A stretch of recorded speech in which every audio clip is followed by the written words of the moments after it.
So welcome everyone. Let's get started. So this is the second seminar in the ANSYS series, and it's my pleasure to introduce Weijie.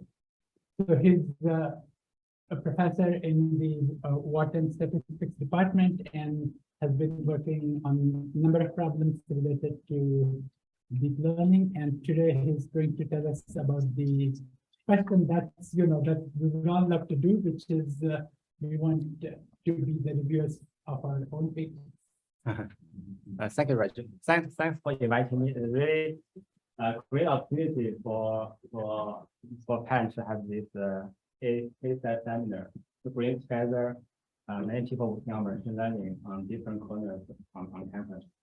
And today I'm going to talk about something I have been recently thinking about how can we improve peer review using mechanical design. So this is in the past what we see in machine learning. So the number of submissions for nearest is increasing exponentially. This year is not exponentially because starting maybe years ago, the number of submissions has been stabilized, like 10K. But 10,000 is already like really much. It's really beyond the capacity of our our review system can handle. And so we are asked to review papers like 5 or even 10 papers within 1 or 2 months.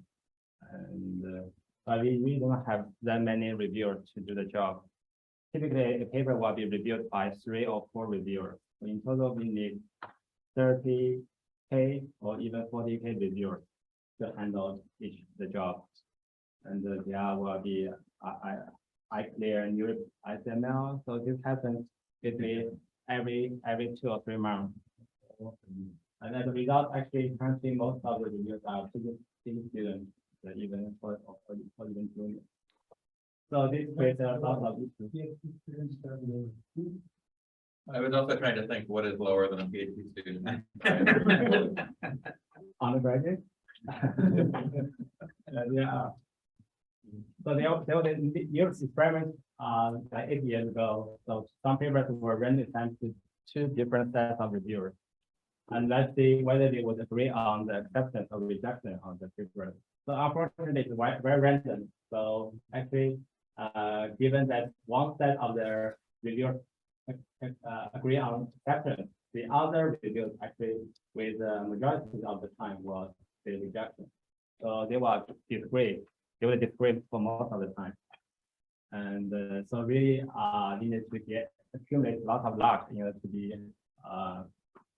successful in the peer review here. So a lot of people complained, and this year, Penn had 3 papers rejected from XML.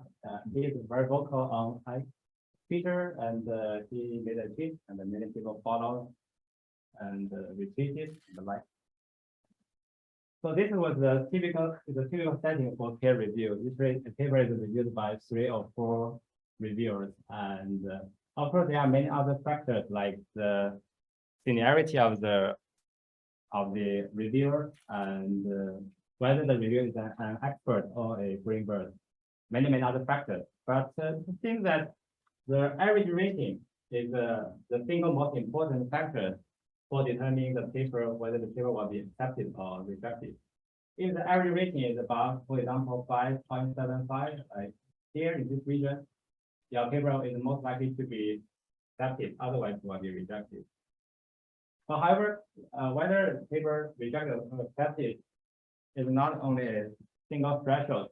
If you have a even high rating, maybe your area chair will recommend your paper to a spotlight or oral presentation. Much better, you will get more visibility, and then more people will read your paper. And even higher, if you are at this point, perhaps you have better chance to get a best paper or outstanding paper award. But this was there's an area called peer review, and I didn't know about this area until last year. So I read lots of papers by Mihasha, so 2 weeks ago. And my impression on this very exciting, interesting research literature is that most often people try to design something to motivate the reviewer to spend more time and ask more specific questions to reviewer. And a lot of people often try to come up smart ways to better aggregate the review rating. But my impression is that since the number of reviewers is limited, and given the observation, there's always a statistical limit. The amount of information is always limited. So there is somehow there is some limit if we only care about look at the review side. So hopefully in this talk, I hope to throw a little bit something new. So this is actually ourselves, our author. We know that for many things, we know our own stuff the best. We know our kids the best, right? And this was I made like 4 or 5 papers last year to Munich, and actually my impression that I know more better my papers than most of the reviewers did. And it's often the case that some of my relatively good papers got rejected, and some less mediocre papers got accepted. It's often the case. So I feel that if it's possible, I have to make some provide some opinions to the review side. However, this is not that easy because if we directly ask the reviewer to authors to make comments on their product items, we all have the tendency to say good things about ourselves. So this actually was the sad story for Boeing 737 MAX 4 years ago or something.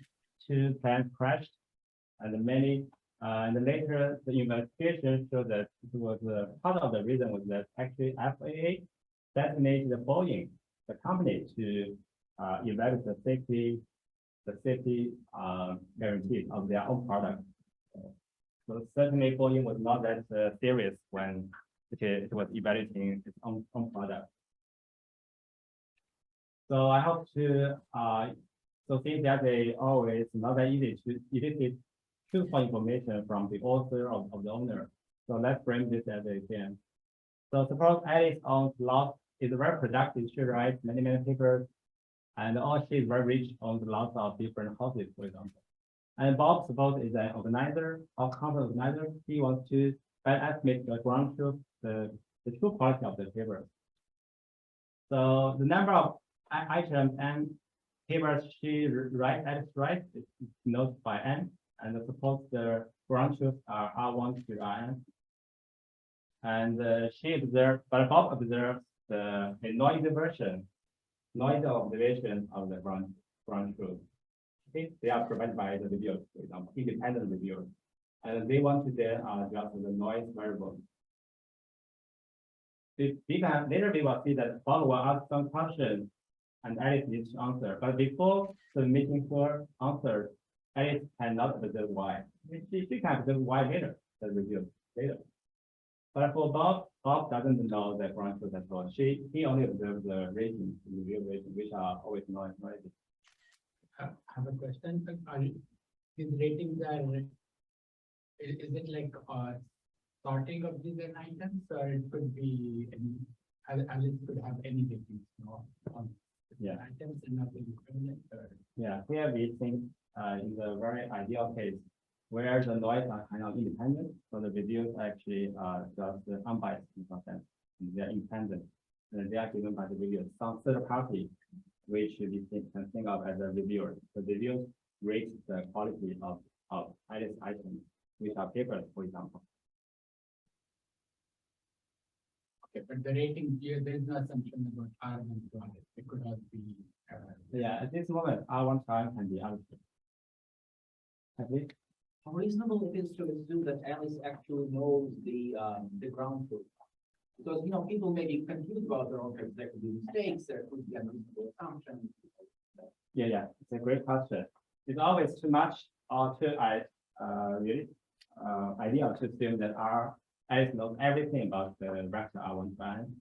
And so later we will do some relaxation. For example, Alice only knows the quality about some part of her paper, not about all this.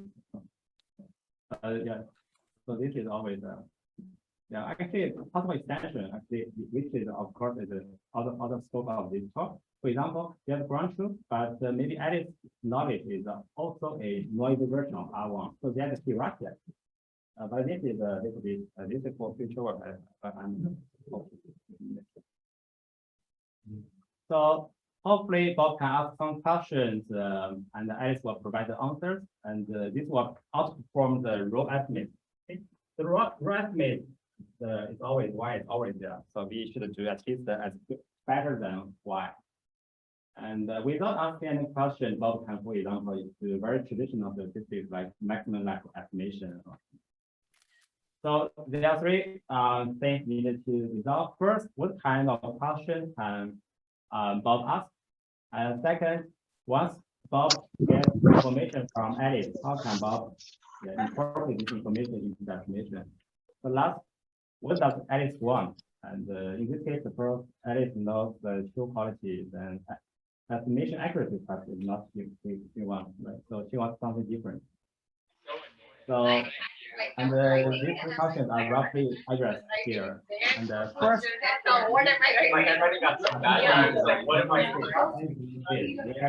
the ground truth. As one to SM are. No, I didn't hard. It's ready. So Bob can ask Alice which element. I don't want to write everything down. Yeah. And second, suppose Alice's answer is X, so X is instead of it being like the normal way. Yeah, it's the other way around. I have like one, two, but then is this laptop? question Yours is this laptop? No, Lenovo. Decision variable R, which is the correct closest to looking back, I probably subject to that the variable must be from the set as provided by Alice.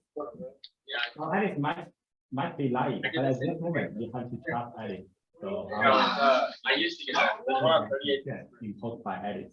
And here, as the shortest way. It should project Y on S. And in statistics, it is related to shape with speed estimation. Or just project. It's like a remedial statistical question. Is this somehow the best way to solve the optimization problem? Like it, or like it is the maximum likelihood estimator of R, given that we know that it's an S, or what can we say about this optimization? Yeah. Here at this moment, we haven't imposed any assumption on the noise distribution. Suppose the noise distribution, for example, normal distribution, then this is MLE, and this is just discrete MLE. We impose the constraint provider Alice on the MLE. But there could be other ways, but this is something relatively simple. And the last, Alice wants to maximize the utility. So this is our main assumption. Of course, this is perhaps not the case in reality, but this is something you have to simplify at this moment. We assume that Alice utility is additive across all her items, all her paper is additive, and given by a function U of the rating provided by Bob.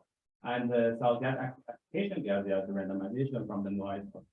So this is, she wants to maximize, and she will report any S in order to maximize this thing, whether it's truthful or not. So there are several examples. The chief example is that the set partition only contains one element. So this doesn't provide any information to Bob. And this is a very fine grain, most fine grain. Each set is just a single element. Then we're asking Alice, what's the exact value of your ground truth? So this is to ask whether all of your rating, all of your things above some threshold, the threshold can be, for example, can be 0. So this is become the fourth order. This is the remaining part of the Euclidean space. So this is essentially asking Alice, what's the L2 norm of your vector R? So this is asking the partition the space into n parts. Each set here, xi is the largest among all the coordinates. So essentially, to ask Alice which one is your best favorite. So suppose this is the United States map, and suppose everybody is in the state. Then if we are you in the state, so this is a trivial partition, doesn't provide any information because we are already in. And by which time the partition is very fine-grained, very resolution is very fine. And if this is which state, something between. That's so first of all, let's understand why truth-telling at least will improve estimation in the ideal case. Suppose it's truth-telling, then this means that the ground truth is really contained in X, and but we need to assume additional assumption that the set is convex, and then it can show that. How do I? There's a lot of background noise. Yeah, now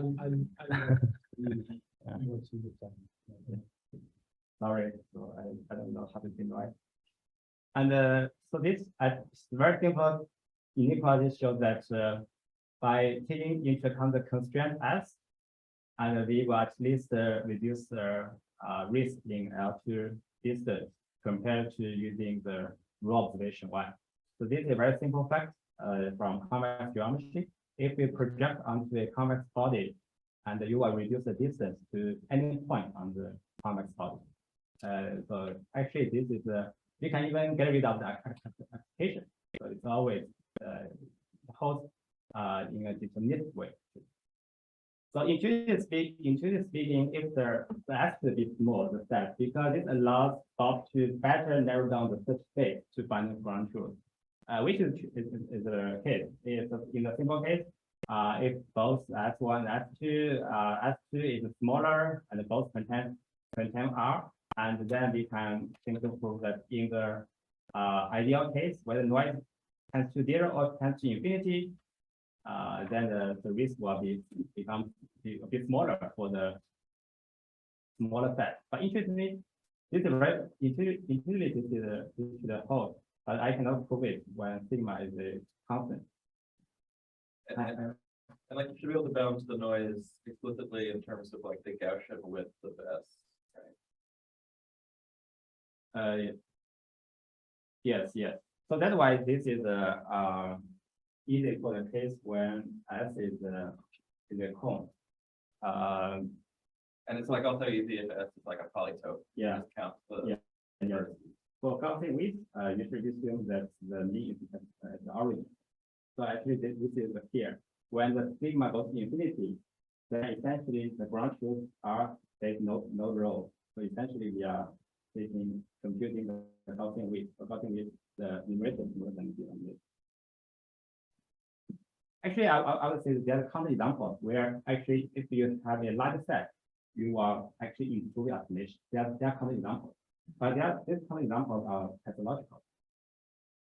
So now we know that the borderland is almost there. We want to make sure the Alice is truthful, and also the set as the elements should be as small as possible. But however, this is not easy. We need to impose some assumptions in order to make the dream come true. So there are 3 assumptions. I would say that among the 3 assumptions, the most crucial one is the last one. So first assumption that Alice knows something about R, the ground truth. She doesn't need to know everything about R, but as long as she can determine which element Si contains R, then it's sufficient. Second, we assume the noise are ID. Actually, the ID can be explained to explainability. So nowadays, many people are working on conformal prediction.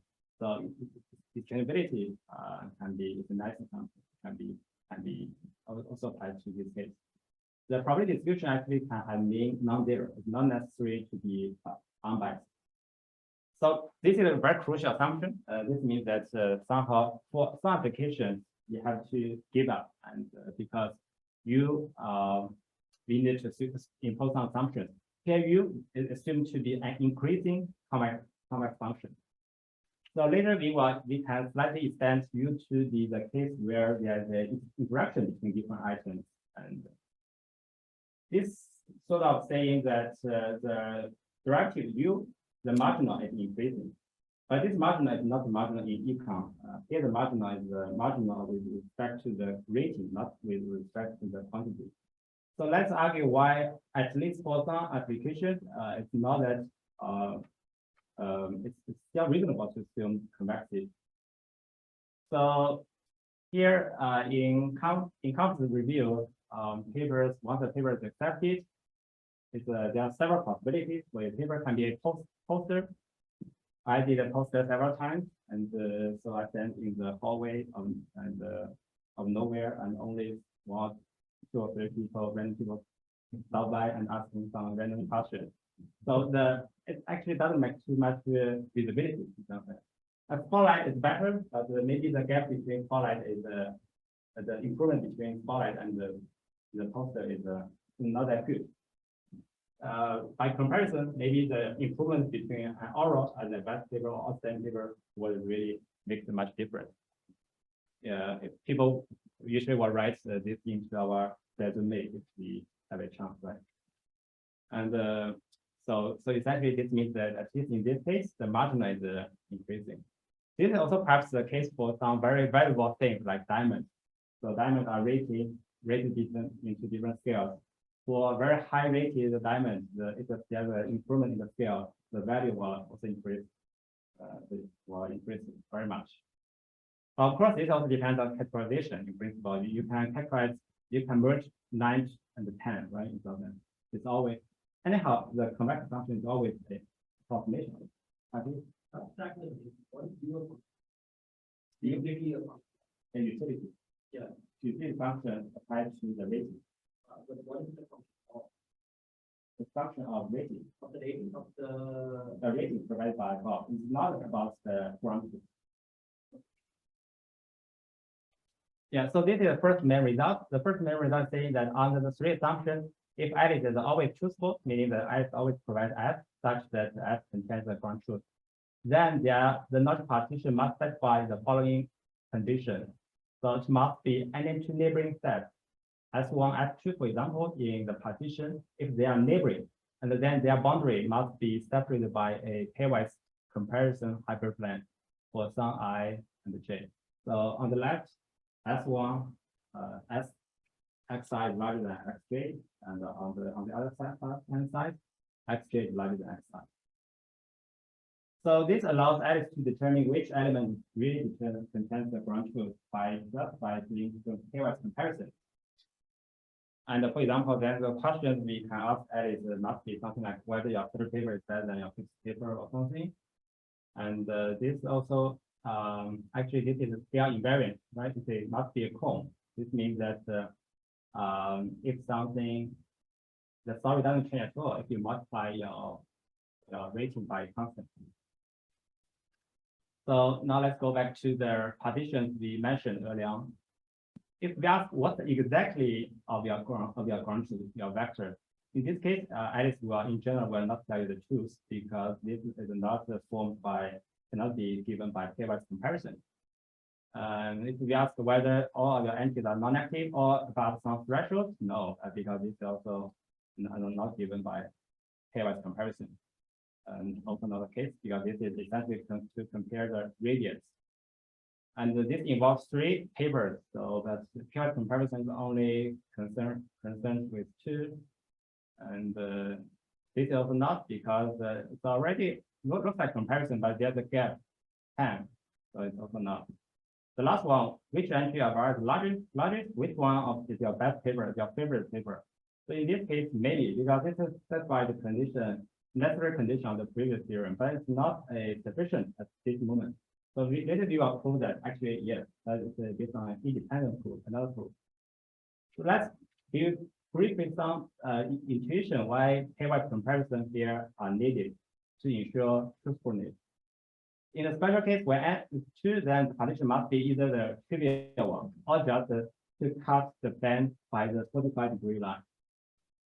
So instead of asking whether R1 is larger than R2 or not, suppose we ask Alice what's the exact value of R1 minus R2.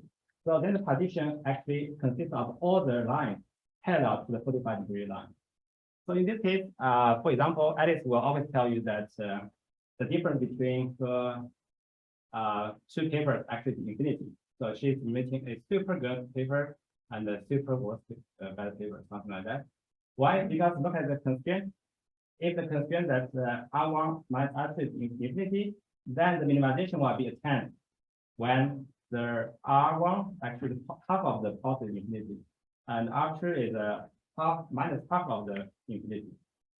So in this case, for a generic convex function, if you evaluate at to both ends, and then the jet inequality actually will actually, as long as this convex function is truly convex, then actually the value actually at R1 hat and R2 hat will be very large. For example, for this function. So, but we are not at the wonderland yet, because we have to prove that the ranking actually is just the most fine-grained pairwise comparison. If we compare all of our items, then we get a ranking, right? Which one is the best, which one is the second. And so suppose Alice is provided ranking, and so this result probably shows that if a partition is truthful, then any element must be a union of several rankings. It must be coarse than ranking. So the cardinality is no more than n factorial.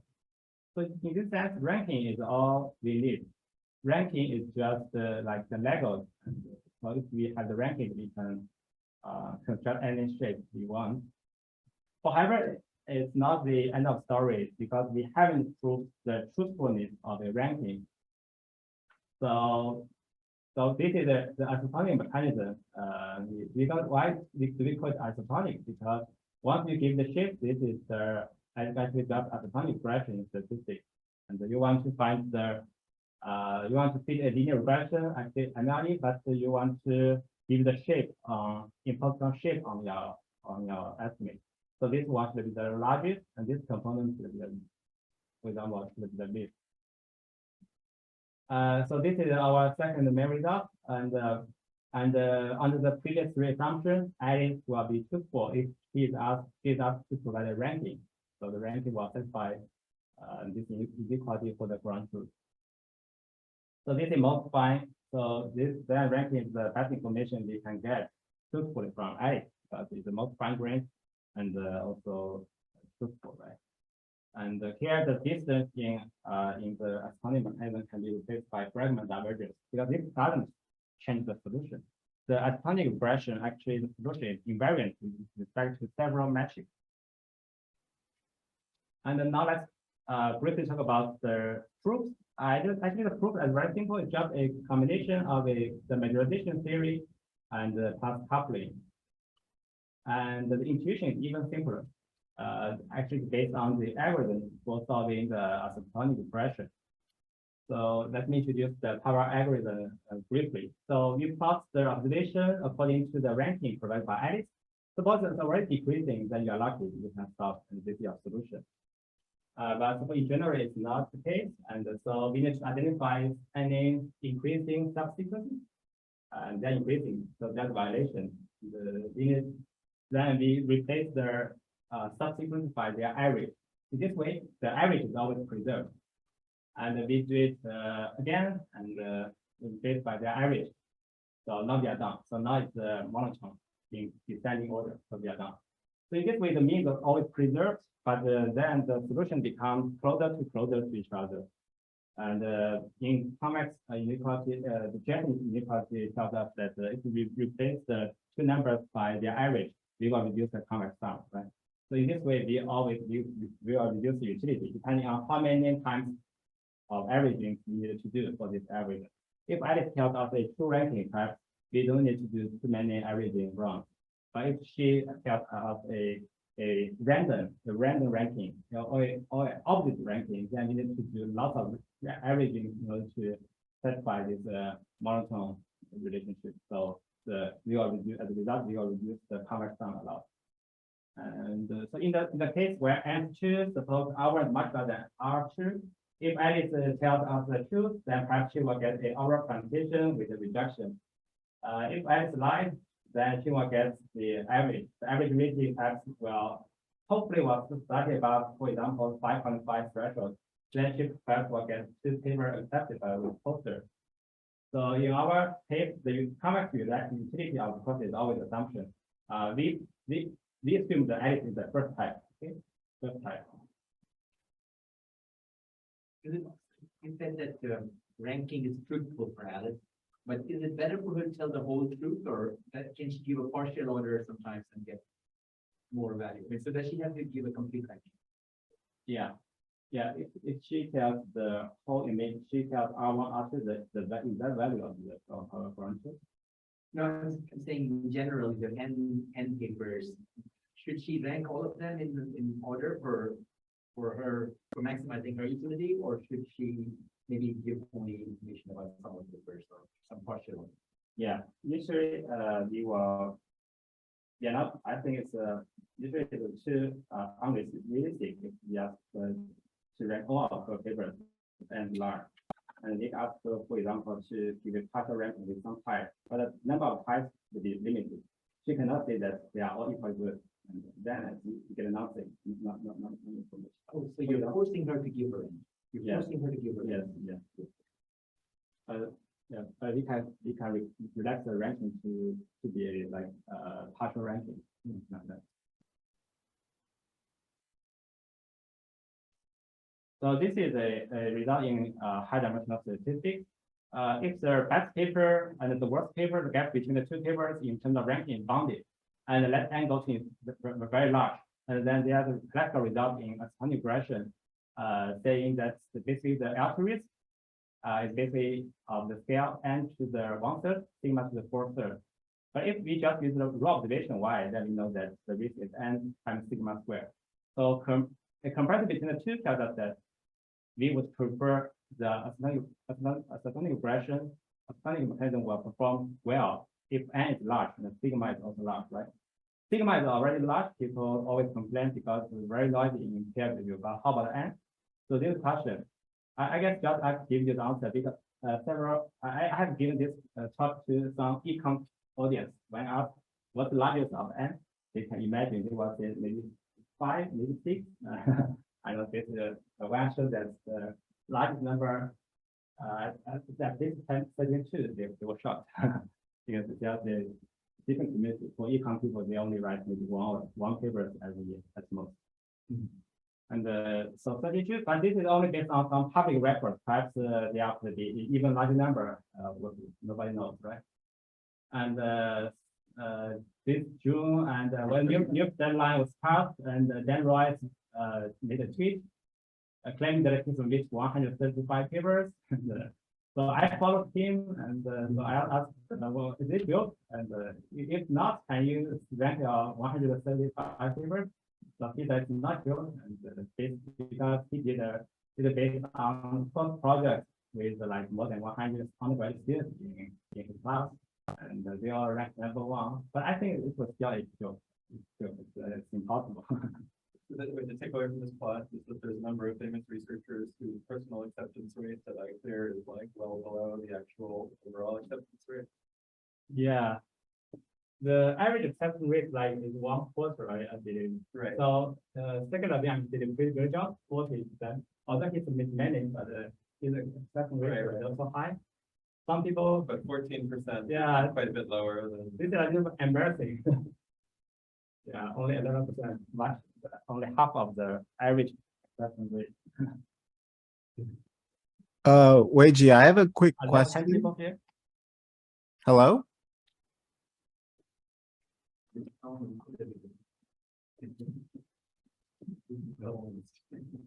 So last year, when a version of this paper was submitted to Europe after 2 weeks, the organizers sent us an email, asked us to rank our papers. But of course, this was not used in decision making.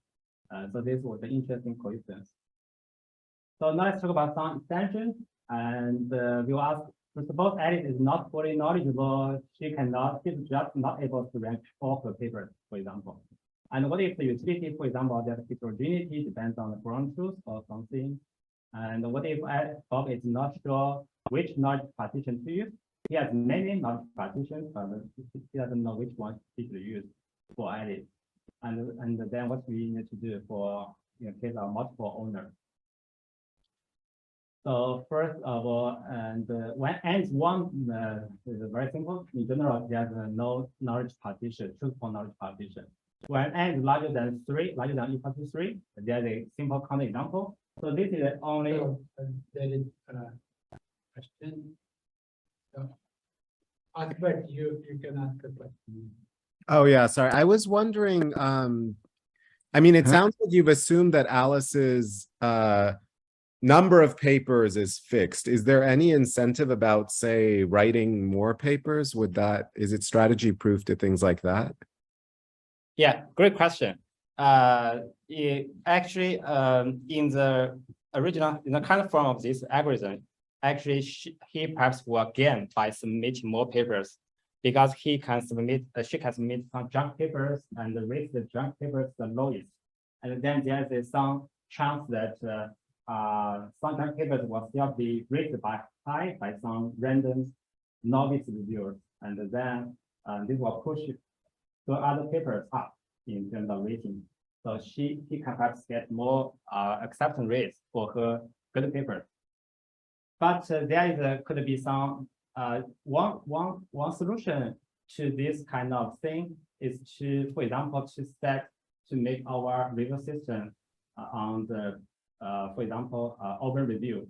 So if she submits multiple junk papers, and this information later will be released publicly, and then she perhaps will get it's not good for her reputation, for example.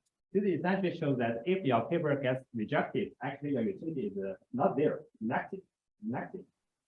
So if he gets, although he gets lots of paper accepted, but maybe if there are lots of paper rejected, and the negative utility from the rejection actually will also push the overall utility. Yeah. So this is something we need to essentially to penalize if there are some rejection. It's not good to have a rejection. Oh, and Alex also has a question. Alex, you can just ask the question. Yeah, I just wanted to know what happens when Alice hasn't actually read all of her papers. So she has no ability to be truthful or not truthful about the relative ranking. Oh, yeah. So in this case, paper is authored by many people, right? And we will not ask all the authors to rank. Probably we will only ask the submitting author or the corresponding author to rank, or maybe it's some randomization. Because if you do some randomization, suppose this paper is authored by 5, and the 5 people actually don't know who is really ranking the paper, right? If we know that someone else is someone is ranking the paper, and then maybe this will give this person a little bit of power over to other authors, which perhaps is not fair. So that's why later I want to say that in the last part of the talk, some practical consideration when we implement it in practice. So this is a common example that so this is only a one ranking, and this is the remainder or the union of the remainder ranking. And suppose the branch is really close in the center, but in heavily in this ranking. So in this case, she will lie. She will say that the branch is from the larger part in order to maximize the utility. Because by noise, most likely her observation will be in the larger part of the system. So this actually allows us to provide some partial ranking. And so last week, iPhone 14 was introduced. And I don't know if you give me 2 iPhone 14, I don't know which one better, but I know iPhone 14 is better than iPhone 13. So in this case, actually, we can give a partial cross ranking. You don't need to do internal comparison. You only need to say that grade AA is larger better than grade A. And an example is such as follows. For example, she can tell me which of her items are the top 10%, and followed by the next top 10%, so on and so forth. She doesn't need to make comparison between within the top 10% of her items. So this is an example when n is 3. So in this case, you have ABC 3 papers. In this case, Alice is provides to tell me which one is the best, and here she tells me which one is the worst among the 3 papers. And in this case, Alice will also tell us on the three assumptions, she will tell us the truth. Okay, actually, this goes back to our first example. Our example where the partition tells us is about which paper is the best. Which paper is the best actually can also be given by this kind of cross ranking. You just tell me which one is the best, right? N1 is 1 and P is 2, and N2 is N minus 1. In this case, she will also tell me the truth. Okay, so this is a convex body, right? Convex body because it's a intersection of all the linear inequalities. So this will improve estimation for sure. And here saying that the improvement with respect to the increasing of the rating is larger if the ground truth is better. So this is sort of saying that if somebody tells me, make a phone call, tells me that I got a best paper award, I would prefer that it's really my good papers that the best paper award instead of my mediocre paper, right? So in this case, Alice will also tell us the truth. And this is about suppose there are multiple knowledge partitions Bob can use, but of course for Bob will want to use the one knowledge partition that Alice really has the knowledge to determine which element contains the ground truth. But suppose Bob doesn't have this ability to tell which one is good for Alice.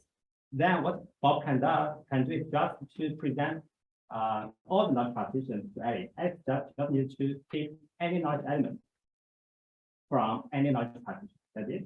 So suppose Alice has multiple keys, as long as she can open the door using one of the keys, it's okay. So this, for example, in practice, we can ask Alice to provide any course ranking among like 30 or 32 papers, such that you please tell me that P is larger than 5, and the largest subset is no more than, for example, is no more larger than 6. For example, you can do any combination you can as long as find the size and also the size and the number of subsets, then you are fine. Then she will also tell you the truth. And in the very difficult case of multiple authors, so this is very difficult part. I'm still working on it. I don't have a perfect solution, but in the there are some solution at this moment. For example, we can just assign each paper to some of the one author. In this way, each paper is only get rated by 1. But in this way, we somehow lose some information, right? Hopefully, we can get more authors to rank their papers. In this very ideal case, suppose there are multiple authors and they co-author the exact same set of papers. So they are lucky. In this ideal case, we can ask them to rank all of their papers, each to rank, and then we just compute their average, the sample mean of their solution. And so this is going to be a Nash equilibrium. If all the authors are telling the truth, and then the remaining edits will also come. But in general, of course, in reality, it's not the case, right? And we also got authors, but I have my own papers, you have your own. So this is a very difficult case. And if you have any thoughts, then let's discuss. So this is about suppose you are faced with 2 rankings, and actually neither of them is correct. But there one is correct with the comparison between orange and apple. The other is not. In this case, Alice will still better off choosing the relatively good ranking, the ranking which gives a good correct comparison between apple and orange. And so there are some comments, and if U is not convex, then in this case, actually we can consider some scenario such that Alice will not be. And so in general, complex papers are easier to compare than general papers, because usually complex papers are usually contain a single most important result. In contrast, general papers usually deal with a bunch of things, which has more dimensions. And also the comparison may not be some clear, but somehow by recognizing the fact that there's a quota for a conference, like 20% weight. So essentially, we are not try to get the best papers. Essentially, we want to get the papers which the top 20% papers, right? So in this sense, comparison is not a really bad idea. Actually, most people are not adversary. Even the view is non-convex. Maybe for some people, they still will tell the truth. Recently I got some breakthrough, and I have communicated many conference organizers, and one of the conference organizers actually, in principle, have agreed to try to use or test this explainable mechanism next year. I'm still negotiating with the details. So yeah, so this is a take-home message, but it's not the end of the talk. And so 2 weeks ago, I discussed with Nihar, and so I got a lot of feedback from him. So he introduced, and also with other people. So when we implement it, for example, next year, we really need to be transparent about details of the procedure of the explainable mechanism. And all the authors have the option to opt in or opt out in using the explainable mechanism. It's should not be forced. So you're going to exclude authors with only one submission? I mean, like, you can't do anything with. Yeah, in this case, that's not. But if there's only one person, only submit one paper, but this student this author is a student, and but maybe the corresponding author also will have multiple authors. And is it a good idea to opt in? It's not clear that follows your theorem. Is that a dominant strategy to opt into the isomonic? It's not actually. Okay. Yeah. Yeah, it's truthful, given that you have already opted in, but between opt in and opt out, actually not clear. It's really something about whether you want to try something new or not. And the partial rankings or something should be allowed. We do not expect to have a full ranking, and there have to be a two-phase of reviewers. And for example, currently for most conference we have 3 reviewers, but maybe we have 2 reviewers in the first phase.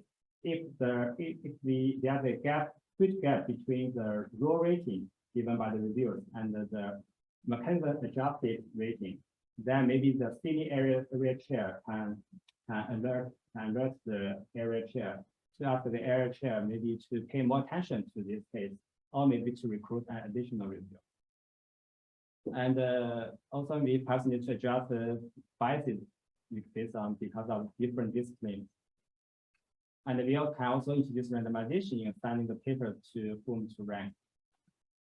And perhaps maybe in addition to the overall rating, we can also introduce rating for novelty, for writing, for whatever, for your experiment. Yeah, so actually, this cover review is the only special example of you know the best. In many cases, for example, in the soccer world, and FIFA, lots of companies try hard to measure to evaluate the market value for each player. So this is a big business. This really determines how much money will be spent for a team to find a new player. But perhaps their coach, like Guardiola, perhaps knows some hidden information about his players. Maybe he knows which one is really has a good attitude, has more potential, or maybe someone is not feeling good recently. Well, in general, but this information is not released to FIFA. And this is also perhaps the case for second-hand market, and maybe also for professor and teacher, professor and students. For example, professor might graduate 2 or 3 students. Sometime maybe the professor will all write those like recommendation letters, but maybe he or she knows some students better than the other. And this also perhaps a case for medical appointments. Yeah, in the past, I tell the truth for making the doctor, to the nurse when making an appointment for my son, and but I only got an appointment after 1 month. And, so recently, I usually say something serious. Seriously, then what is serious? I was told by my friend, but this is not good if everybody does the same thing, right? Everybody tells it's very serious, I need to see the doctor, otherwise there's a issue. So yeah, so people usually don't tell the truth, and but maybe hopefully. When I take my kids to the doctor, I always lie about how healthy they are, but I tell them this is the healthiest kid. And this is Oh, this is very good. Yeah, so in general, suppose Alice knows the theta ground truth and generates X using probability distribution of theta. X is revealed across the board. And so in the following work, actually, we can slightly jump to send the probability distribution to exponential family. So in this case, exponential family, this is essentially the MLE with the constraint ranking imposed by Bob, by Alice, and this is equivalent to this formulation. And we can prove that this is also truthful. And moreover, if we go back to the necessary condition, if the ranking the best, we cannot address this question in full detail. But what we can prove that if the knowledge partition is truthful and the boundaries are hyperplanes, then the hyperplanes must be pairwise comparison. This is what we can prove at this moment. Because once they have curvature, actually, we don't know the projection for exponential family. And in the class, if you are Elon Musk and you can offer like you have lots of money, actually you can introduce external utility to Alice. If you tell me something, I can give you money, for example. In this case, perhaps actually things will become much flexible. But of course, given the condition that we are really rich. So suppose I can offer money as x squared. Actually, in this case, this position is also truthful. Actually, it's the race. So suppose truth is here, my observation is here. Then I'm going to tell the truth, to get the projection with the largest utility. And so this is certainly better than ranking because it's more truthful. Suppose. Yeah, but actually there's open question at this moment. Suppose you have the infinite amount of resources or money, and then which utility is the best to you get an optimal estimation if you can get some information from Alice in a truthful way. So yeah, this is a question. And so this is a statistical estimation for mechanism. Previously, it's a statistical estimation with mechanism design. So mechanism design, I didn't use this area much. I'm still studying it. My knowledge about it is still a tiny bit. But my impression is that the design part is usually very fancy. Estimation part usually is a little bit straightforward. Like in auction, the estimation is just the difference between the price and the original original hidden value, right? And so in this case, perhaps if we can make estimation part more interesting, maybe do something more, I think, maybe. So this is a reference, and yeah, I'm done here, and thanks for your attention.